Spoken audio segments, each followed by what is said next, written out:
So before we even start on Makini School, there is a silent development that happened this week where the Kenya Civil Aviation Authority granted approvals to the airport located at Northlands. Northlands is in Sukari Ranch. You know, that's a place that was raided the other day. They have a fully fledged airstrip now. They can accept local and perhaps international flights in the manner of private jets and whatever. And it's weird when you think about it, because Ruto doesn't seem to be antagonizing his former or the former president, his former boss. He doesn't seem to be antagonizing him as regards to the economy, finding out about the debt issue, telling us about SGR. You saw Senator Okiya Omtata the other day saying that SGR costed 900 billion paid by Kenyans, not paid by any Chinese Exim Bank or nothing.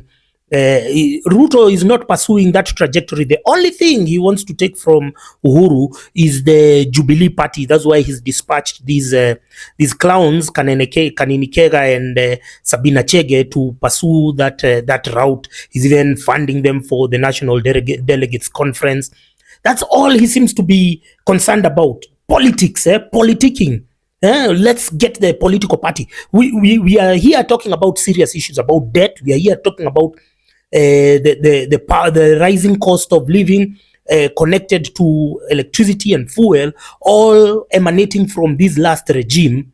He, instead of pursuing those for closure and for auditing, the only thing that he has expended his energy is pursuing the Jubilee Party, which is now a red flag.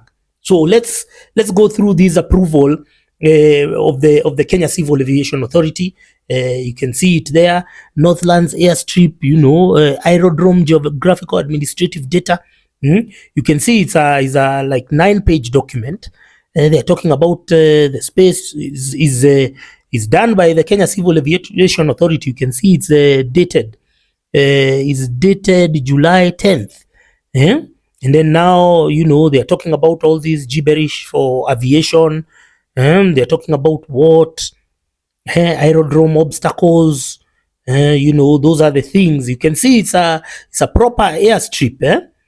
Now, the issue here is, it almost seems like a dual, like an unnecessary project, because now they're saying departure on the runway. They must, I don't know what, they must connect from Isili, which is the KDF Air Force Base. They must, and then some approvals from JKIA. It's a lot of stuff, and you ask yourself, was it necessary for them to build?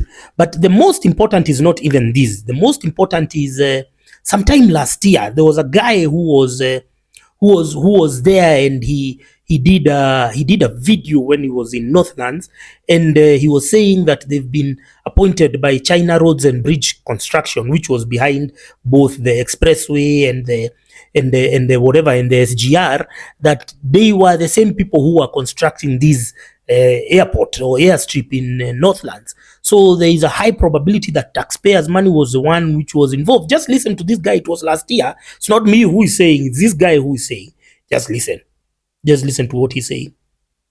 Ujioneni, hii ni part of the Kenya government inasimamiwa na Uhuru, project ambayo inajenga airstrip yake private airstrip ambayo ni private na ni confidential. Na unaangalia unaona hii yote tunajenga huku Brookside ni part of the Chinese government.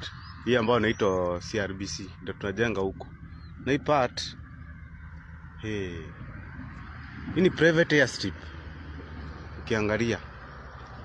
Na hii pesa yote ya barabara, hii project iko kando na ya barabara.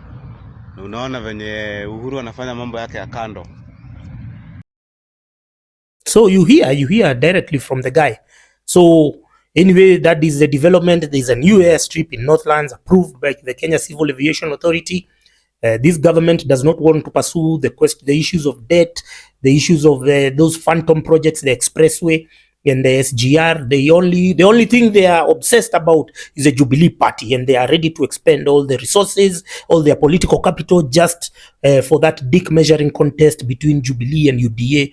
Well, we've seen the priority of this government. Good on you. Endeleeni tu hivyo hivyo.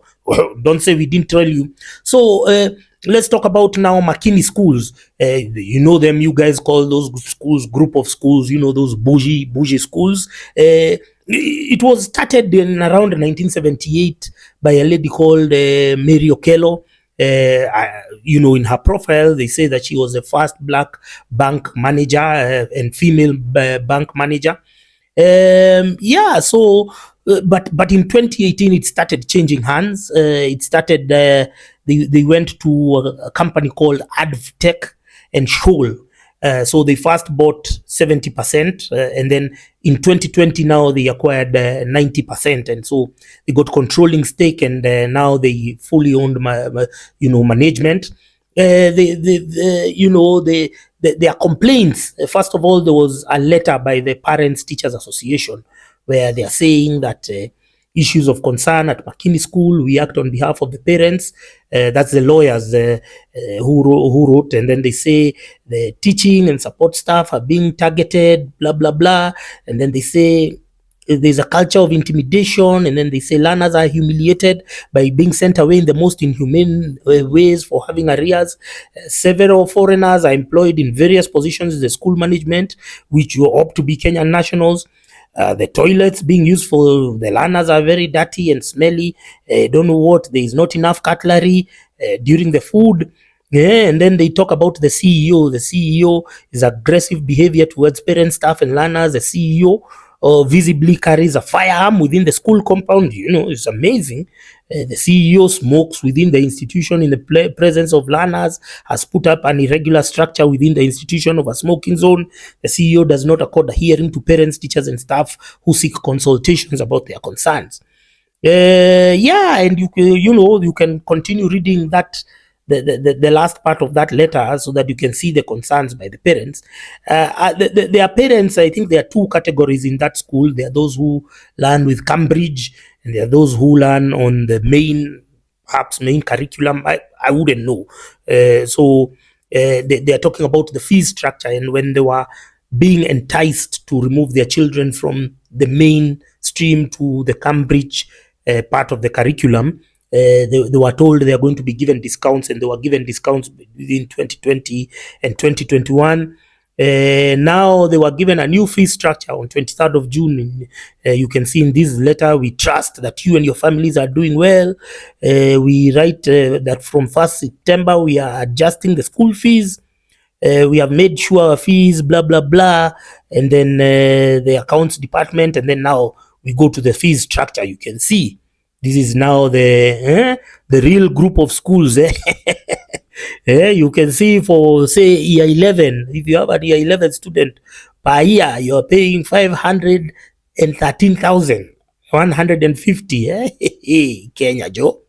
Now that was the old rate. The new one, now they've been increased by 40,000. Now they'll be paying 556,768. You can see this is crazy, and now you can see now they are talking about transport cartels. They are transport. What they do is they ask vendors to apply for certification. Once you're certified by the schools, then you can be able to carry children. And then the parents are given this structure. You can see people of Runda and Keno are paying for two-way traffic. You're paying 41,406. That's I think the most expensive people who are going to Keno and those areas.